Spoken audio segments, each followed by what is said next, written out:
సంవత్సరాల తరబడి ఎన్ని మందులు వాడినా మీ మోకాల నొప్పులు తగ్గట్లేదా? ప్రాణ పెయిన్ క్లినిక్ లో అత్యాధునిక చికిత్స. టీడీపీ ప్రభుత్వం వచ్చాక మొదటి వేటు పడింది.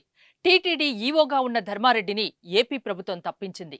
ఈవో బాధ్యతల నుంచి తప్పించి కేవలం అడిషనల్ ఈవో స్థాయికి పరిమితం చేస్తూ ఉత్తర్వులు జారీ అయ్యాయి.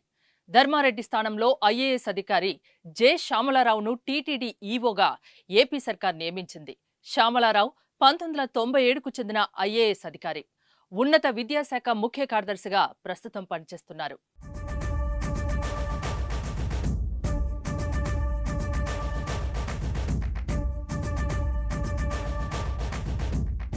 చంద్రబాబు ప్రమాణ స్వీకారం తర్వాత కుటుంబ సమేతంగా తిరుమలకు వెళ్లి స్వామివారిని దర్శనం చేసుకున్నారు. ఈ సందర్భంగా మాట్లాడుతూ తిరుమలను 5 ఏళ్లలో అపవిత్రం చేశారని, తిరుమలకు వస్తే వైకుంఠం వచ్చిన అనుభూతి కలుగుతుందని, తిరుమలపై ఓం నమో వెంకటేశాయ తప్ప వేరే నినాదం ఉండకూడదన్నారు.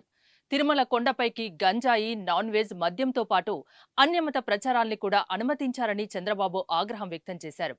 తిరుమల నుంచే ప్రక్షాళన ప్రారంభిస్తున్నామని చెప్పారు. చంద్రబాబు చెప్పిన తర్వాత రోజే టీటీడీ ఈవో ధర్మారెడ్డిపై వేటు పడింది. ధర్మారెడ్డిపై గతంలో పెద్ద ఎత్తున విమర్శలు వచ్చాయి.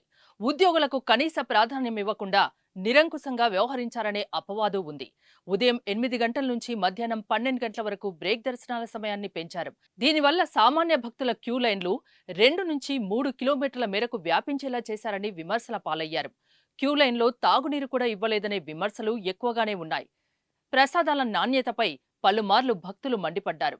దీంతో ఆయన్ని కొత్త ఏపీ సర్కార్ తప్పిస్తూ ఉత్తర్వులు జారీ చేసింది.